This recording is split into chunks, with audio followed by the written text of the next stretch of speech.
உங்க டூத் பேஸ்ட்ல புதினா இருக்கா? இல்லையா? ஒண்ணும் கவலைப்பட வேணாம். உங்களோட ஃபுட்ல நீங்க புதினா சேர்த்துக்கோங்க. புதினா சேர்க்கறனால பற்கள் மற்றும் ஈறுகள் ரொம்ப ஸ்ட்ராங்கா இருக்குது. நுரையீரல் பிரச்சனை எல்லாம் வராம தடுக்குது. அதுவும் இல்லாம சுவாச பிரச்சனை, அப்புறம் ஸ்கின் டிசீஸ் இதெல்லாம் வராம தடுக்குது. ஸோ இத நீங்க கண்டிப்பா ஃபுட்ல சேர்த்துக்கோங்க. Welcome to my channel. And subscribe பண்ணாதவங்க சப்ஸ்கிரைப் பண்ணிட்டு பக்கத்துல இருக்க பெல் ஐகான கிளிக் பண்ணிடுங்க. வாங்க வீடியோக்குள்ள போலாம். ஹாய் ஃப்ரெண்ட்ஸ், இன்றைக்கி நம்ம வித்தியாசமான ஒரு அவல் ரெசிபி தான் நான் சொல்ல போகிறேன். அதுக்கு என்னென்ன தேவைன்றது இன்க்ரீடியன்ட்ஸ் நான் ஃபஸ்ட்டு சொல்கிறேன், வாங்க பார்க்கலாம். இந்த பிளேட்டில் நான் புதினா கொஞ்சம் எடுத்து வச்சுருக்கேன். அண்ட் இந்த பிளேட்டில் அதுக்கு இதோடு சேர்த்து அரைக்கிறதுக்கு தேங்காய், பச்சை மிளகாய், புளி எடுத்து வச்சுருக்கேன். அதுக்கப்புறம் சமைக்கிறதுக்கு தேவையான எண்ணெய், நல்லெண்ணெய் தான் எடுத்து வச்சுருக்கேன். அதுக்கப்புறம் கடுகு, உளுந்தம்பருப்பு, ஜீரகம், கருவேப்பிலை, அப்புறம் வெங்காயம் வதக்கிறதுக்கு. அண்ட் இதெல்லாம் மஞ்சள் தூள், காயம், உப்பு, கொஞ்சம் கரம் மசாலா. கரம் மசாலா ஆப்ஷனல், உங்களுக்கு வேணும்னா நீங்கள் போட்டுக்கோங்க. குழந்தைங்க அந்த டேஸ்ட்டில் இருந்தால் சாப்பிடுவாங்கன்னு நான் அதை ஆட் பண்ணியிருக்கேன். அண்ட் அப்புறமா அவல், இது ஒரு 200 கிராம்ஸ் நான் எடுத்து வச்சுருக்கேன். வெள்ளை அவல், கொஞ்சம் திக்காக இருக்கிற அவல்.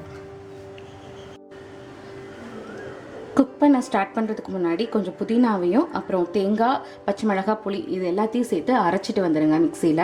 அதுக்கப்புறமா அவல் இருக்குல்ல, அவல் நீங்கள் ஒரு 5 மினிட்ஸ் வரைக்கும் லைட்டாக ஊற போட்டு ஃபில்டர் பண்ணி அதை எடுத்து வச்சுருங்க. நான் ஏற்கனவே சொன்ன மாதிரி என்னோடய அவல் கொஞ்சம் திக்காக இருந்துச்சு, அதனால் நான் 4 மினிட்ஸ் வரைக்கும் ஊற போட்டு வச்சுருந்தேன்.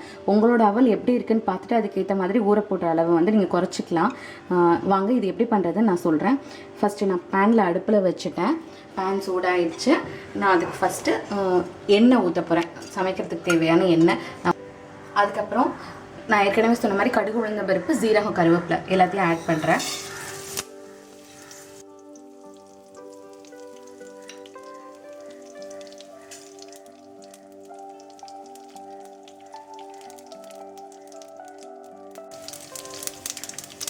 அதுக்கப்புறம் வெங்காயம் ஆட் பண்ணுறேன்.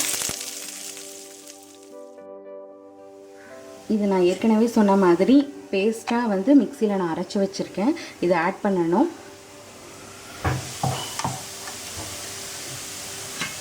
பாருங்கள், வெங்காயம் நல்லா வதங்கிருச்சு. இப்போ நம்ம இந்த பேஸ்ட் எல்லாத்தையுமே இதில் ஆட் பண்ணிடலாம். இப்போ பாருங்கள், நான் அரைச்ச பேஸ்ட் இதை மிக்ஸ் பண்ணியிருக்கேன், எல்லாம் கலந்துருச்சு ஒன்றா. இப்போ நம்ம ஏற்கனவே எடுத்து வச்சுருக்கிற உப்பு, கரம் மசாலா, மஞ்சள் தூள், காயம் இது எல்லாத்தையுமே ஆட் பண்ண போகிறேன். வாங்க பார்க்கலாம். இப்போ பார்த்தீங்கன்னா எல்லாம் மிக்ஸ் ஆகி நல்லா ஒன்று போல் வந்திருக்கு. இடையில கொஞ்சம் எண்ணெய் சேர்த்துக்கோங்க, அப்படின்னா தான் அந்த ரா ஸ்மெல்லாம் போகும்.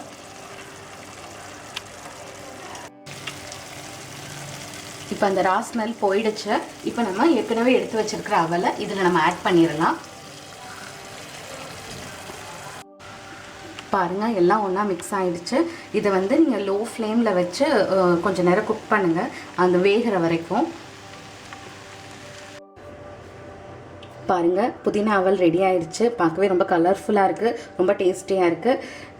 நீங்களும் ட்ரை பண்ணி பாருங்கள்.